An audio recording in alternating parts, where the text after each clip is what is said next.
आज हम शुरू करने वाले हैं अपर रेस्पिरेटरी ट्रैक डिसऑर्डर के बारे में। अपर रेस्पिरेटरी ट्रैक डिसऑर्डर क्या होते हैं? So any problem that occur to the upper respiratory tract are called upper respiratory tract disorder. जब हमारे अपर रेस्पिरेटरी ट्रैक में कोई प्रॉब्लम आती है तो उसको हम कहते हैं अपर रेस्पिरेटरी ट्रैक डिसऑर्डर।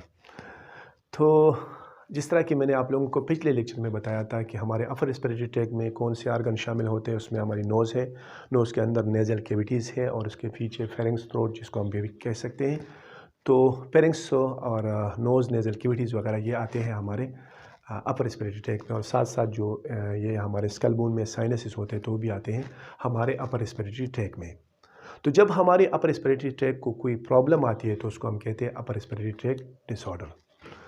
तो आज हम पढ़ने वाले हैं व्हाट इज़ साइनोसाइटिस। साइनोसाइटिस क्या होती है, इसके वजूहात क्या होते हैं, इससे हम किस तरह प्रिवेंशन हासिल कर सकते हैं और इसको हम किस तरह ट्रीट करेंगे। तो ये आज हमारी टॉपिक है। इस टॉपिक में आज हम पढ़ेंगे ऑल अबाउट द साइनोसाइटिस। तो साइनोसाइटिस क्या होती है? It is the inflammation of sinuses. जब हमारे साइनसेस की इन्फ्लेमेशन होती है, आइटस मीन इन्फ्लेमेशन। आइटस जब भी आता है तो मेडिकल में इसका मतलब होता है इन्फ्लेमेशन। तो जब साइनसिस की inflammation, sino mean sinuses, itis mean inflammation, जब हमारे साइनसिस की इन्फ्लेमेशन होती है तो उसको हम कहते हैं साइनोसाइटिस। अब साइनसिस जो स्टूडेंट होते क्या है, तो साइनसिस ये हालो बोन्स होते हैं। नॉर्मली ये एयर से पिल्ड होते हैं, ठीक है, और ये हमारे स्कल बोन में होते हैं। जिस तरह ये हमारे स्कल बोन है, क्रेनियम और फेशियल बोन, इसको हम कहते हैं स्कल बोन। तो ये हमारे स्कल बोन में प्रेजेंट होते हैं और ये 4 पेयर में होते हैं। कितने होते हैं? 4 पेयर में होते हैं। जो हमारे फोरहेड में होते हैं तो उसको हम कहते हैं फ्रंटल साइनसिस। जो बिटवीन द आइज़ यहाँ पे होते हैं, यहाँ पे इस साइड पे और इस साइड पे होते हैं, उसको हम कहते हैं इथमाइड साइनसिस। और इथमाइड साइनसिस के जो पीछे होते हैं, इसके बिल्कुल सीध में पीछे होते हैं अंदर, उसको हम कहते हैं स्पिनाइड साइनसिस। अंदर पीछे होते हैं, अंदर होते हैं, ठीक है। और एक होते हैं मैक्सिलरी साइनस। ये जो चिक बोन है यहाँ इस एरिया में जो होते हैं, चिक बोन के एरिया में, उसको हम कहते हैं मैक्सिलरी साइनसिस। तो नॉर्मली हमारे स्कल बोन में 4 पेयर ऑफ साइनसिस होते हैं: frontal sinuses, sphenoid sinuses, ethmoid sinuses and maxillary sinuses. और इन साइनसिस का काम ये होता है, इनके अफ़ाल या फंक्शन क्या होते हैं, तो इसने ये जो चूँकि अंदर से कोखलिया होते हैं, खाली होते हैं, तो इसने हमारे जो स्कल बोन के वेट को जो है ना उसको रिड्यूस किया हुआ होता है। मतलब ये अंदर से खाली, बिल्कुल खाली होते हैं और एयर फिल्ड होते हैं। एयर की भी तो इतनी वेट नहीं होती, तो उसकी वजह से जो हमारे स्कल रीजन होती है ना उसकी वेट रिड्यूस हो जाती है। जो स्कल बोन वगैरह है ना, इसकी वेट जो है वो रिड्यूस हो जाती है। दूसरा और जो इसका सबसे अहम फंक्शन है वो ये है कि इन साइनसिस के अंदर म्यूकस मेम्ब्रेन होती है और वो म्यूकस मेम्ब्रेन ग्लैंड का काम करती है। ग्लैंड का काम मतलब ये म्यूकस खारिज करता है। वही म्यूकस इसके इन साइनसेस में फिर ओपनिंग होते हैं जिसको हम कहते हैं ऑस्टिया। तो उन ऑस्टिया की मदद से वही म्यूकस फिर आती है हमारे नेज़ल कैविटीज़ में, और जब वो म्यूकस हमारे नेज़ल कैविटीज़ में आती है तो वो हमारे नेज़ल कैविटीज़ को मॉइस्चराइज कर देती है, गीला कर देती है। सो जो एयर हम इनहेल कर रहे होते हैं तो उसमें जो डस्ट पार्टिकल, जो पैथोजन वगैरह होते हैं, तो वो उस मॉइस्चराइज एरिया में गीले जिस तरह गीलापन होता है अंदर, तो उसमें वो क्या होता है, वो उसमें ट्रैप हो जाते हैं और जो एयर अंदर जाती है लंग्स में तो वो फिल्टर होके जाती है। तो इसका मेन फंक्शन ये है कि हमारे नेज़ल कैविटीज़ को मॉइस्चराइज करती है, और मॉइस्चराइज होने की वजह से जब हम एयर इनहेल कर रहे होते हैं तो उसमें जो डस्ट पैथोजन वगैरह होते हैं उसमें ट्रैप हो जाते हैं। जो मॉइस्चराइज एरिया होता है उसमें ट्रैप हो जाते हैं, और अंदर जो एयर जाती है ना तो वो फिल्टर होके जाती है, जिससे अंदर डिजीज़ या इन्फेक्शन होने के चांसेस कम हो जाते हैं। तीसरा इसका फंक्शन ये भी है कि ये हमारे साउंड या वॉइस क्वालिटी को भी इम्प्रूव करते हैं। वॉइस क्वालिटी में भी ये मदद देते हैं। तो स्टूडेंट आज हम पढ़ेंगे चूँकि साइनोसाइटिस के बारे में, तो हमें पहले जानना चाहिए कि साइनसिस होते क्या है। तो ये हमने यहाँ पे नॉर्मल कंडीशन में साइनस लिया है, यहाँ पे हमने इम्प्लेम कंडीशन में साइनस लिए हैं। यहाँ पे इन्फ्लेमेशन हो चुकी है। देखिए आप लोग, यहाँ के जो ये इनर म्यूकोजा होती है ना, ये इनर साइड होता है, ये जो ब्लू आपको नज़र आया है, तो यहाँ इसमें स्वेलिंग हो गई है या स्वेलिंग आई है इन्फ्लेमेशन की वजह से। और ये जो रेड आपको दिखाई दे रहा है, तो इन्फ्लेमेशन में डेफिनेटली जिस तरह कि हमने बताया कि इसमें पस भी बनता है, तो ये पस बना है यहाँ पे। तो ये साइनसिस जो है ना, ये इनमें इन्फ्लेमेशन हो चुकी है, तो इन्फ्लेमेशन की वजह से ये ब्लॉक हो चुके हैं। बिल्कुल आप देखिए, बिल्कुल ब्लॉक, इसके जो ओपनिंग है ऑस्टिया वो बिल्कुल स्वेलिंग की वजह, ये मेम्ब्रेन की स्वेलिंग की वजह से ये बिल्कुल ब्लॉक हो चुके हैं, और फिर पस जो आया है तो स्वेलिंग और पस ने इसको बिल्कुल ब्लॉक किया हुआ होता है। तो ये हमारे हैं इम्फ्लेम साइनसेस। और ये है हमारे नॉर्मल साइनसेस, जिस तरह कि मैंने ये इसकी इनर मेम्ब्रेन को, जो म्यूकस मेम्ब्रेन होती है, वो इसको इस तरह ड्रा किया है यहाँ पे। और ये म्यूकस मेम्ब्रेन क्या करती है, ये नॉर्मली ये म्यूकस बनाता है, इस तरह ये डॉट्स जो है ना, ये म्यूकस बनाता है ये। और वो म्यूकस पर इसके जो ओपनिंग होते हैं उसको हम कहते हैं ऑस्टिया। तो ऑस्टिया की मदद से ये म्यूकस पर आते हैं हमारे नेज़ल कैविटीज़ में, जो हमारे नेज़ल कैविटीज़ को मॉइस्चराइज बना देती है। और जो एयर हम इनहेल कर रहे होते हैं उसके फिल्ट्रेशन में ये क्या करती है, ये मदद देती है। तो जब हमारे साइनसिस के इनर म्यूकोज़ा को, ये इनसाइड को हम कहते हैं इनर म्यूकोज़ा, अंदरूनी तरफ को जब इन्फ्लेमेशन होती है, देखिए ये इन्फ्लेमेशन हो चुका है, तो इसको हम एक्चुअली कहते हैं साइनोसाइटिस। सो हम ये भी कह सकते हैं कि the inflammation of inner mucosa of the sinuses is called sinusitis, जिसकी वजह से हमारे साइनसिस जो है ना वो ऑब्स्ट्रक हो जाते हैं, बंद हो जाते हैं।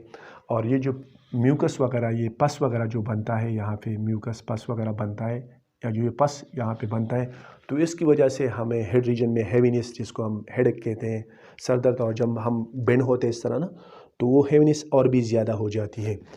तो इसकी वजह से हमें इस पस या इस इन्फ्लेमेशन की वजह से हमें हेडेक भी महसूस होती है, यहाँ इस एरिया में प्रेशर भी महसूस होता है।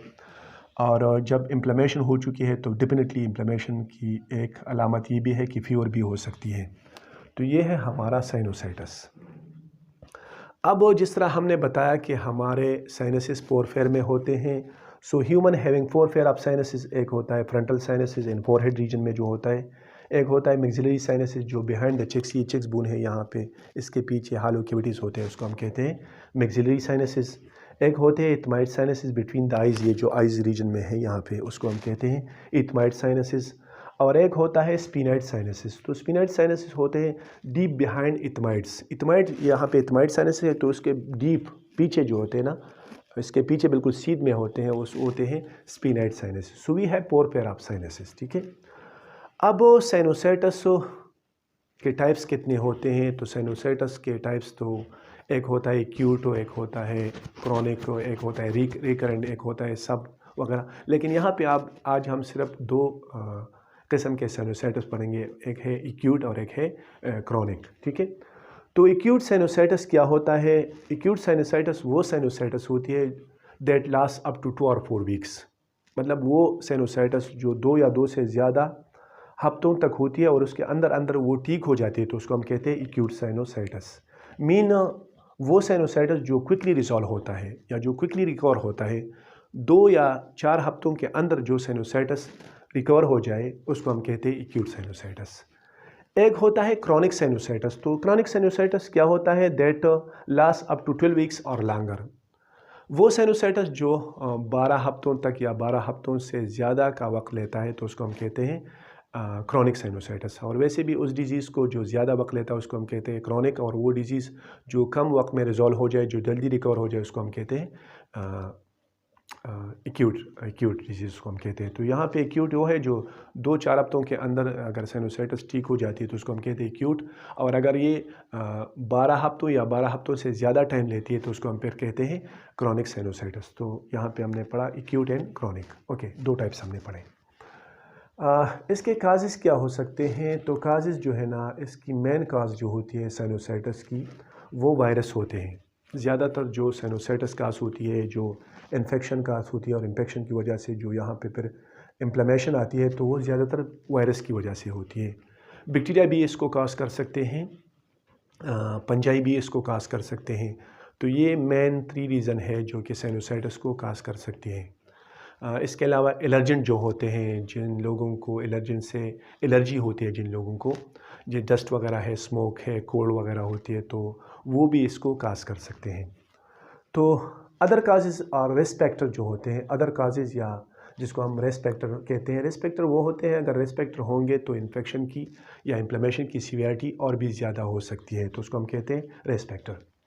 तो अदर काजेज़ या रिस्क फैक्टर में क्या है? नेज़ल पॉलिप है। नेज़ल पॉलिप जो होता है ना, ये एबनॉर्मल टिश्यू ग्रोथ होता है, जिस तरह कि आप लोगों को इस डायग्राम में दिखाई दे रहा है कि नेज़ल पॉलिप में ये नॉन कैंसरस ट्यूमर बनते हैं इस तरह ड्रॉप्स की शक्ल में।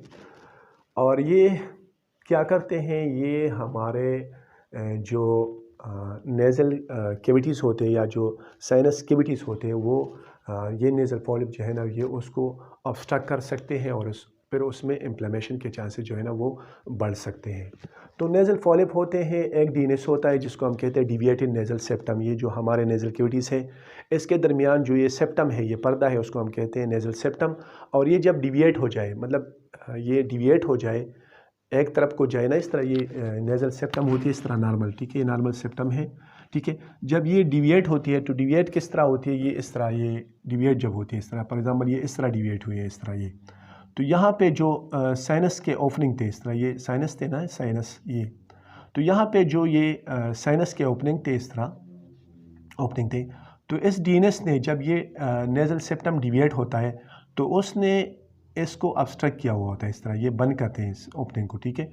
तो इसमें जो पस वगैरह बनते हैं वो, इसमें जो म्यूकस वगैरह बनती है तो वो फिर चूँकि आस्टिया ब्लॉक हुए हैं वो अंदर नेज़ल कैविटीज़ में नहीं जाते, तो यहाँ पे पस क्या होता है, वो एक्यूमुलेट होता है अंदर इस तरह, ये अंदर एक्यूमुलेट होता है पस, तो उसकी वजह से भी साइनोसाइटिस हो सकती है। तो नेज़ल पॉलिप डीएनएस और इम्यून सिस्टम डिसऑर्डर जो होते हैं, जिन लोगों की इम्यूनिटी वीक होती है, तो इम्यूनिटी वीक होने की वजह से जिस तरह के एड्स हैं, एड्स में हमारी इम्यूनिटी वीक हो जाती है, एड्स को हम कहते हैं एक्वायर्ड इम्यूनोडिफिशियंसी सिंड्रोम एड्स। तो एड्स में ये एक इम्यून सिस्टम डिसऑर्डर है। इम्यून सिस्टम डिसऑर्डर वो डिसऑर्डर होती है जिसकी वजह से हमारी इम्यूनिटी वीक हो जाती है। तो वो लोग जिनकी इम्यूनिटी वीक होती है तो वो भी एक रिस्क फैक्टर होता है साइनोसाइटिस के काज करने में, ठीक है। और जिस तरह कि हमने पहले बताया कि एलर्जिक कंडीशन होते हैं, ये कॉज में भी है और ये रिस्क फैक्टर में भी आता है। तो जो एलर्जिक कंडीशन होते हैं, जो लोग किसी ख़ास चीज़ को एलर्जिक होते हैं, तो उस एलर्जी की वजह से या एलर्जिक चीज़ों की वजह से भी साइनोसाइटिस काज हो सकती है। और जिस तरह कि हम कहते हैं रेगुलर एक्सपोजर टू स्मोक, जो लोग स्मोकिंग को स्मोक दो तरह का होता है, एक हम खुद स्मोक कर रहे होते हैं तो उसको हम कहते हैं स्मोकिंग, ठीक है, और एक होता है जब हम ऐसे माहौल में बैठे हुए होते हैं जहाँ पे लोग स्मोकिंग कर रहे होते हैं, तो वो एयर जब हम इनहेल करते हैं तो उसको हम कहते हैं पैसिव स्मोकिंग। तो स्मोक जो है, पोल्यूटेंट जो है, ये भी इसके रिस्क फैक्टर या कॉजेज़ में आ सकते हैं। स्टूडेंट, अब हम शुरू करते हैं sign and symptoms of sinusitis के, कि साइनोसाइटिस के अलामात क्या होते हैं, कैसे पता चलेगा हमें कि ये साइनोसाइटिस हो चुकी है। तो साइनोसाइटिस के चंद अलामात होते हैं, जिस तरह के हेडेक होता है, तो हेडेक इसलिए होता है due to pressure by block sinuses. चूँकि हमने कहा कि हमारे साइनोसाइटिस में जो होता है उसमें हमारे साइनसिस के अंदर पस और स्वेलिंग हो जाती है, जिसकी वजह से वो पस और म्यूकस जो है ना वो साइनसिस के अंदर रहती है, तो वो एक प्रेशर सा प्रोड्यूस करते हैं जो हमें फील होती है in the form of headache, हमें सर दर्द होती है। तो इसमें हेडेक भी हो सकती है, इसमें फेशियल टेंडरनेस भी हो सकता है। टेंडरनेस उस पेन को हम कहते हैं जो टच होने से आती है, जब हम एक एरिया को टच करते हैं ना और उससे जो पेन आती है, तो पेन हमें महसूस होता है, तो उसको हम कहते हैं टेंडरनेस। तो यहाँ पे चूँकि अंदर इन्फेक्शन हो चुकी है, इन्फ्लेमेशन हो चुकी है, तो जब हम इसको टच करते हैं ना, टच इस तरह इन रीजन को टच करते हैं तो वो पेन प्रोड्यूस करेगा, तो उसको हम कहते हैं फेशियल टेंडरनेस, ठीक है। तीसरा होता है स्वेलिंग, जो कि इन्फ्लेमेशन की एक ख़ास अलामत है कि जब भी इन्फ्लेमेशन होती है तो उस एरिया में स्वेलिंग होती है, तो ये हमारे एरिया जो है ना ये स्वेल हो जाती है, ठीक है। और साथ साथ ये रेड भी हो जाती है, तो स्वेलिंग, रेडनेस और टेंडर पेन, हेडेक वगैरह जो है ना ये इनके अलामात हो सकते हैं। दूसरा बैड ब्रीथ भी आता है, क्योंकि अंदर पस है, म्यूकस है, तो उससे ब्रीथ की क्वालिटी जो है ना वो भी अच्छी नहीं होती, तो ब्रीदिंग जो है ना वो बैड ब्रीदिंग जो है वो आते हैं। थ्रोट इरिटेशन भी होता है, जिस तरह कि हमने बताया कि नॉर्मली ये साइनसिस के ओपनिंग हमारे नेज़ल कैविटीज़ में होते हैं। जब ये हमारे नेज़ल कैविटीज़ में आते हैं तो नोज़ की इरिटेशन होती है, और जब ये पीछे जो नोज़ से बिल्कुल पीछे हमारे पेरिंग्स या थ्रोट रीजन होता है, तो जब ये म्यूकस हमारे थ्रोट या पेरिंग्स रीजन में जाते हैं तो वहाँ पे जो है ना वहाँ पे ये थ्रोट इरिटेशन पैदा कर सकते हैं। स्मेल लॉस होती है, जिस तरह कि हमें पता है कि नोज़ जो है ना ये हमारे स्मेल सेंटर होती है, इसमें इन्फ्लेमेशन से हमें स्मेल भी लॉस हो सकती है। तो इसके बाद हम आते हैं इन्वेस्टिगेशन या डायग्नोसिस की तरफ। इन्वेस्टिगेशन या डायग्नोसिस क्या होते हैं, जब हम किसी बीमारी को मालूम करना चाहते हैं तो उसके लिए हम फिर पर्टिकुलर टेस्ट करते हैं जिसको हम इन्वेस्टिगेशन या डायग्नोसिस कहते हैं, जिसको डायग्नोसिस को हम तशख़ीस भी कहते हैं। जब हम किसी बीमारी को मालूम करने के लिए जो टेस्ट करते हैं, जो हम करते हैं, तो उसको हम कहते हैं इन्वेस्टिगेशन या डायग्नोसिस, तशख़ीस। ठीक है। तो जो साइनोसाइटिस होती है तो उसके प्रोमिनेंट साइन एंड सिम्टम होते हैं, जिस तरह कि मैंने आप लोगों को बताया कि टेंडर पेन होती है, हेडेक होती है। जब आप बेंड होते हैं तो हेडेक या प्रेशर और भी बढ़ता है बेंड होने से, इस तरह जब आप नीचे झुकते हैं ना। और इसमें स्वेलिंग भी होती है, टेंडर फैन भी होता है। तो ये और यहाँ ये एरिया जो है ना ये रेड हो चुका होता है, जो कि इन्फ्लेमेशन के अलामात होते हैं या साइनोसाइटिस की यहाँ पे अलामात होते हैं। तो हम अलामात से भी हम साइनोसाइटिस की तशख़ीस कर सकते हैं। लेकिन जो हम पार्टिकुलर टेस्ट करते हैं या जो हम पार्टिकुलर चीज़ें करते हैं वो क्या होते हैं, एक होता है नेज़ल एंडोस्कोपी। नेज़ल एंडोस्कोपी में ऐसा होता है कि टिन ट्यूब होता है, उसके सिरे में कैमरा होता है या उसमें एक टिन ट्यूब होती है। तो उस ट्यूब की मदद से क्या कहते हैं, वो जब हम नाक के नॉस्ट्रिल में अंदर दाखिल करते हैं उस ट्यूब को, तो उससे हम देखते हैं कि आया साइनोसाइटिस हो चुका है या नहीं। तो हम नेज़ल एंडोस्कोपी भी यूज़ कर सकते हैं। एक्सरे, इस पार्टिकुलर एरिया की हम एक्सरे भी कर सकते हैं, जो कि हमें बता सकता है कि आया अंदर इन्फ्लेमेशन हो चुकी है या नहीं। सिटी स्कैन भी हम कर सकते हैं। सिटी स्कैन जो है ना ये तो हमें क्लियर कट बता सकता है कि कौन कौन से साइनसेस में इन्फ्लेमेशन हो चुकी है। लेकिन ये थोड़ा एक्सपेंसिव होता है, हर जगह हर क्लिनिक में या हर हॉस्पिटल में अवेलेबल भी नहीं होता, तो ये थोड़ा सा एक्सपेंसिव होता है, लेकिन हम कर सकते हैं सिटी स्कैन। हम साइनस की सैंपल भी ले सकते हैं कि ये वायरल है या बैक्टीरियल है या फंगल इन्फेक्शन है। ठीक है। एलर्जी टेस्ट भी हम कर सकते हैं। अगर हमें साइनोसाइटिस एलर्जी की वजह से है तो कौन से एलर्जेन है जो हमें साइनोसाइटिस काज कर सकते हैं, तो एलर्जी टेस्ट भी हम कर सकते हैं। तो इन्वेस्टिगेशन या डायग्नोसिस में हम नेज़ल एंडोस्कोपी करते हैं, एक्सरे करते हैं, सिटी स्कैन करते हैं, साइनस सैंपल ले सकते हैं और एलर्जी टेस्टिंग भी कर सकते हैं। अब हम आते हैं ट्रीटमेंट की तरफ, लेकिन ट्रीटमेंट से पहले हमें अपने आप को प्रिवेंट करना होता है, जिसको हम कहते हैं प्रिवेंटिव मेजर, एहतियाती तदाबीर जिसे हम कहते हैं। तो एहतियाती तदाबीर में ट्रीटमेंट से पहले हमें एहतियाती तदाबीर अपनाने पड़ते हैं। कि तो एहतियाती तदाबीर क्या होते हैं कि हम जब वो खाना वगैरह खाते हैं या पानी वगैरह पीते हैं तो उससे पहले हमें हाथ धोना चाहिए, क्योंकि ये हमारे पर्सनल हाइजीन में आते हैं। जब हम पर्सनल हाइजीन सिस्टम को बहाल रखेंगे, अपनी सफाई का ख्याल रखेंगे, तो उससे जो है ना वो साइनोसाइटिस या किसी और इन्फेक्शन के चांसेस जो है ना वो रिड्यूस हो जाते हैं। तो हमें प्रिवेंशन में सबसे पहले पर्सनल हाइजीन का ख्याल रखना होता है। इस तरह हम एवॉइड स्मोकिंग, हमें स्मोकिंग से परहेज़ करना चाहिए, क्योंकि वो भी इसके लिए एक रिस्क फैक्टर बन सकती है। और पैसिव स्मोकिंग से भी मतलब जो लोग सिगरेट स्मोक कर रहे होते हैं और हम वहाँ पे बैठे हुए होते हैं और एयर इनहेल कर रहे होते हैं, तो उसको हम कहते हैं पैसिव स्मोकिंग। सो ऐसी जगहों में न बैठा जाए जहाँ पे लोग स्मोकिंग कर रहे होते हैं। ठीक है। और इसके बाद जो पुराने वक्तों से एक ट्रीटमेंट आ रही है हमारे साइनोसाइटिस या नेज़ल कंजेशन के लिए, उसको हम कहते हैं नेज़ल इन्हेलेशन। उसको हम कहते हैं स्टीम इन्हेलेशन। तो स्टीम इन्हेलेशन में ऐसा होता है कि हम गर्म पानी लेते हैं, उसमें वैक्स वगैरह को डालते हैं और अपने ऊपर टॉवल डाल के ना, इस तरह जो आप लोगों को डायग्राम में नज़र आ रहा है, ऊपर डाल के और स्टीम को हम इनहेल कर रहे होते हैं, तो उसको कहते हैं स्टीम इन्हेलेशन।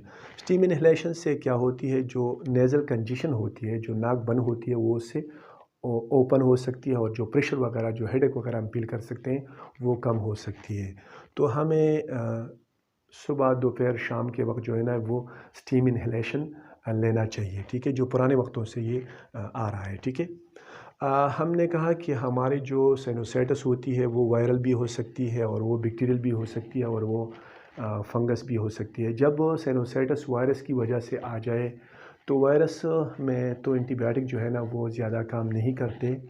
तो वायरल साइनोसाइटिस में हम सिम्टोमेटिक ट्रीटमेंट करते हैं। सिम्टोमेटिक ट्रीटमेंट का मकसद या मतलब मेरा ये है कि अगर नेज़ल कंजेशन हुआ है वायरल साइनोसाइटिस की वजह से, तो उसके लिए हम ज़ैनुसिन स्प्रे यूज़ कर सकते हैं। ज़ैनुसिन जो है ना ये ट्रेड नेम है।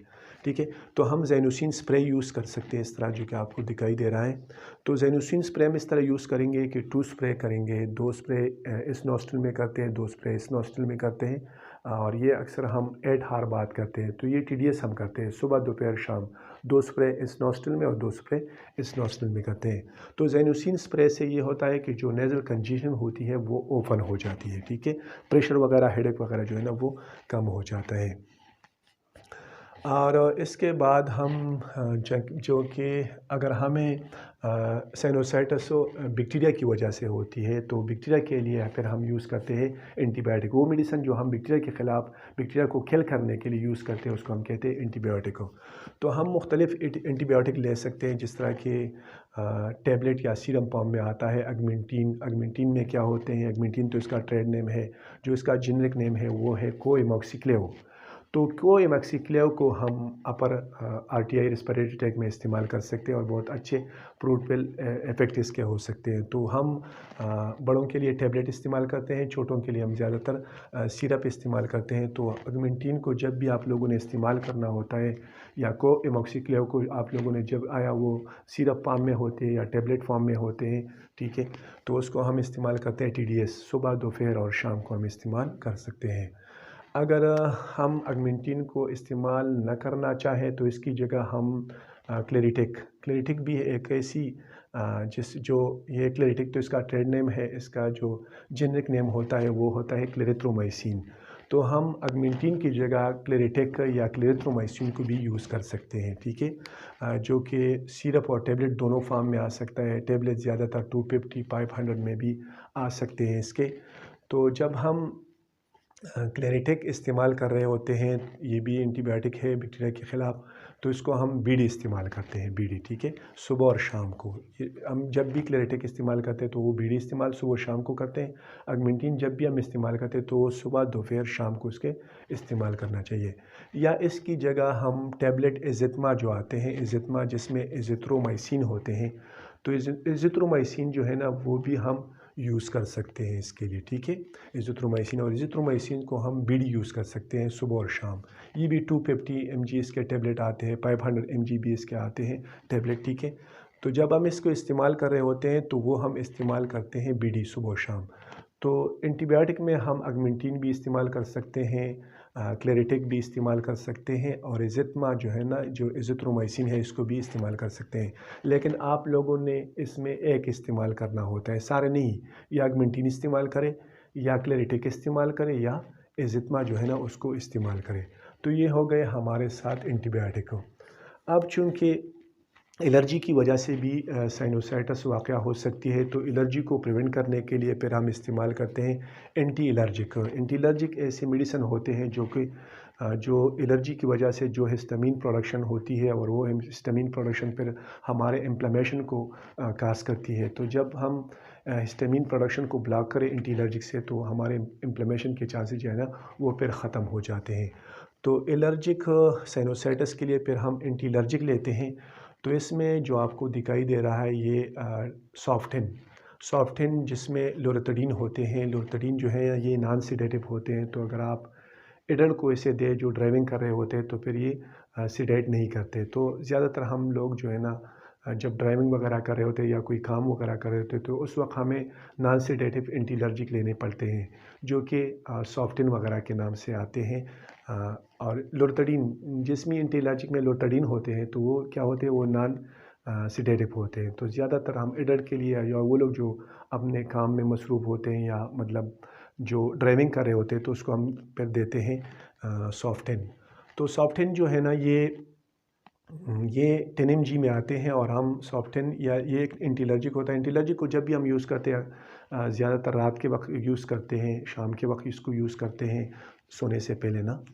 और OD हम इसको यूज़ कर सकते हैं। जब भी हम एंटी एलर्जिक यूज़ करेंगे तो OD इसको यूज़ कर सकते हैं। तो एंटी एलर्जिक में हम टैबलेट सॉफ्टेन ले सकते हैं, OD सिर्फ एक वक्त, और वो भी मैंने आप लोगों को बताया कि शाम के वक्त हम इसको ले सकते हैं। सॉफ्टेन की जगह हम टैबलेट एंटिऑल भी ले सकते हैं, जिसमें भी लोरेथाडीन है। OD हम उसको यूज़ कर सकते हैं, या जो ज़ेरेटिक जो है ना वो भी हम यूज़ कर सकते हैं। ये भी एंटी एलर्जिक है ज़ेरेटिक, लेकिन ये इसमें होते हैं, इसका जो जेनरिक नेम होता है वो होता है सिट्रीज़िन। तो हम एंटी एलर्जी के लिए सॉफ्टेन यूज़ कर सकते हैं। OD एक वक्त में, सिर्फ एक वक्त हम एंटी एलर्जी को लेते हैं, वो भी रात के वक्त, ठीक है। या इसकी जगह हम टेबलेट इंटियाल वगैरह जो है ना वो यूज़ कर सकते हैं। इंटियाल यूज़ करते हैं तो इंटियाल को भी हम एक वक्त यूज़ कर सकते हैं, या जो है ना इसकी जगह हम ज़िरेटिक को भी यूज़ कर सकते हैं जिसमें सिट्राजिन है, तो वो भी यूज़ कर सकते हैं। तो एंटीएलर्जिक को भी एक एंटीएलर्जिक को आपने यूज़ करना होता है, सारे ने नहीं, एक को सिर्फ आप या आप सॉफ्टिन यूज़ करें या इंटियाल यूज़ करें या ज़िरेटिक यूज़ करें। इस तरह और भी बहुत सारे ट्रेड नेम पे आते हैं, लेकिन इसके जो जेनेरिक नेम होते हैं सॉफ्टिन और इंटियाल के वो लोरित्रेडिन है, और ज़िरेटिक जो है ना वो सिट्राजिन है। इस तरह ल्यूसिट्राजिन भी आता है, ठीक है, क्लोरफेनिरामीन भी आता है, जिस तरह कि हम पुराने वक्तों से वेल इस्तेमाल करते हैं, तो उसमें क्लोरफेनिरामीन फिर है। तो जब भी हम एंटीएलर्जिक लेते हैं तो उसे दिन में एक दफ़ा लेना पड़ता है, मतलब 2 दफ़ा या 3 दफ़ा नहीं लेना चाहिए। वो जो है ना वो हमारे एलर्जी को कंट्रोल कर सकते हैं। इसके अलावा जो फ़ीवर होती है, जिस तरह कि हमने बताया कि साइनोसाइटिस में ज़्यादातर या फ़ीवर होगी इसलिए कि इन्फ्लेमेशन में तो फ़ीवर हो सकता है, लिए फिर हम लेते हैं कालफाल। कालफाल जो है ना ये हम ज़्यादातर टीडीएस लेते हैं या एसओएस लेते हैं, आज भी ज़रूरत जब भी फ़ीवर आती है तो उसके लिए हम ले सकते हैं, या नॉर्मली हम इसको सुबह दोपहर शाम जो है ना कालफाल जो है वो ले सकते हैं। इसके अलावा हम ब्रोफेन भी ले सकते हैं, ब्रोफेन भी हम सुबह दोपहर शाम ले सकते हैं, या उसकी जगह जो टर्सिका है, टर्सिका इसको भी हम ले सकते हैं सुबह दोपहर शाम। जो है ना बच्चों के लिए सिरप वगैरह आते हैं टर्सिका में, तो वो भी हम लेते हैं। तो ये हो गए फ़ीवर के लिए कालफाल, ब्रोफेन या टर्सिका, इसमें से आप लोगों ने सिर्फ एक लेना होता है। तो उम्मीद है डियर स्टूडेंट आज के टॉपिक में आप लोगों को साइनोसाइटिस के बारे में कुछ ना कुछ आगाही हासिल हो चुकी होगी। अगले लेक्चर तक इजाज़त दीजिएगा। अल्लाह ने के बाद।